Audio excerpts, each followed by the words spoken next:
Hello, my friends, and welcome back to This Quote Changed My Life, a podcast about inspired action. My name is Tracy, and I'm the host of the show.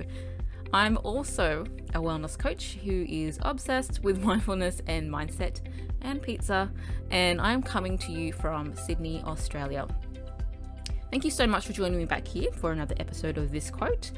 I truly hope you are safe where you are in your part of the world.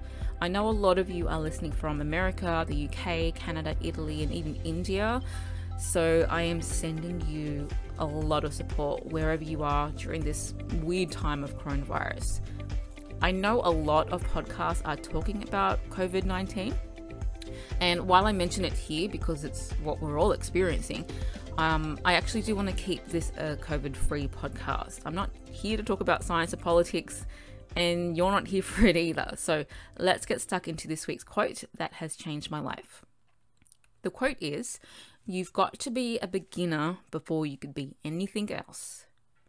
You've got to be a beginner before you can be anything else, which of course sounds pretty straightforward, but if you've listened to my podcast, you'll probably figure out that most quotes are really simple. But the problem is, we're not listening.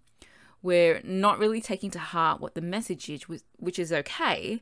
Sometimes messages are meant for us later in our lives, but I feel like this quote is something to keep in mind at all stages of our lives. You've got to be a beginner before you can be anything else.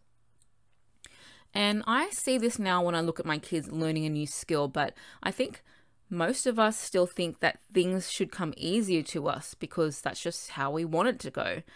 We want to get from point A to point B today, and it's kind of embarrassing when we didn't get there the way we thought we would.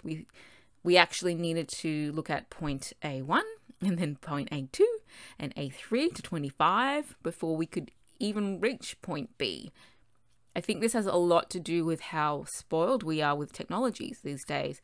And don't get me wrong, who doesn't love how fast we can connect with each other online or order food or Google a question? But educating yourself is a different thing. Have you heard the term a learned skill?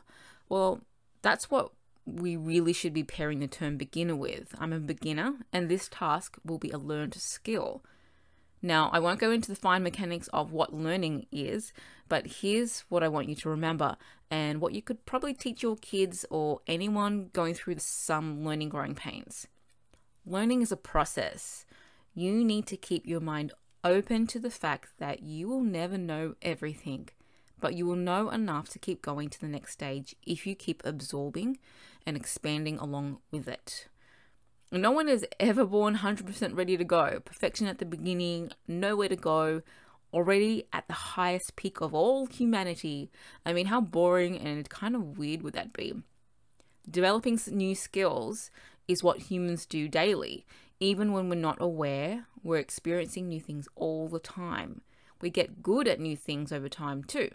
And I think that's a really cool thing, lifelong learning.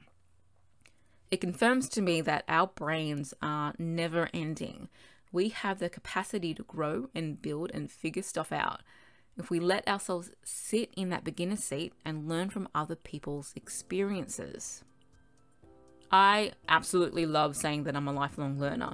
I tell my kids that. They see me signing up for different courses, trying new hobbies like this podcast, because I want them to see that it's okay to start at the beginning and not be perfect at it.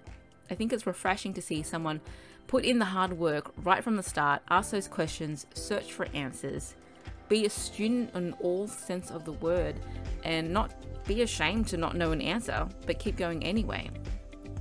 You've got to be a beginner before you can be anything else. I'd love to know whether you're a beginner at something right now. Have you taken up a new hobby or started a new project, maybe a new skill? Let me know if this quote resonates with you today by searching for me on Instagram under Make Sunshine Co. or my website makesunshine.org. Thank you so much for listening, and I'll speak to you next week.